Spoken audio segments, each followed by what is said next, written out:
پر دہشت گردوں نے حملہ کیا ہے۔ فورسز کی جوابی کارروائی میں 14 خارج دہشت گرد ہلاک ہو گئے۔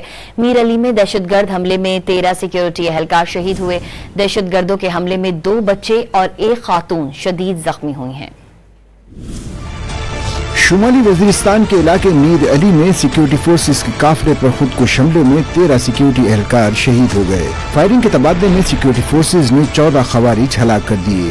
ISPR کے مطابق خودکش حملہ آور نے بارود سے بھری گاڑی سے فورسز کے قافلے کو نشانہ بنانے کی کوشش کی۔ قافلے کے آگے موجود دستے نے بروقت کارروائی کرتے ہوئے ناپاک منصوبے کو ناکام بنا دیا۔ دہشت گردوں کے حملے کے نتیجے میں وطن عزیز کے 13 بہادر سپوت شہید ہو گئے۔ ISPR کا کہنا ہے کہ دہشت گرد حملہ دہشت گرد ریاست بھارت کے اعلی کار گروہ فتنۃ الخوارج کے ذریعے کیا گیا۔ حملے میں 3 معصوم شہری زخمی بھی ہوئے، جن میں 2 بچے اور 1 خاتون شامل ہے۔ پاک فوج کے شعبہ تعلقات عامہ نے بتایا کہ سیکیورٹی فورسز نے واقعے کے بعد علاقے میں کلیئرنس آپریشن کے دوران خوارج کا تعاقب کیا، جس کے دوران شدید فائرنگ کے تبادلے کے بعد سیکیورٹی فورسز نے 14 خوارج کو ہلاک کیا۔ علاقے میں سیکیورٹی فورسز کا آپریشن جاری ہے۔ بوستلانہ اور گھنان میں حملے کے تمام مجرموں کو انصاف کے کٹہرے میں لایا جائے گا۔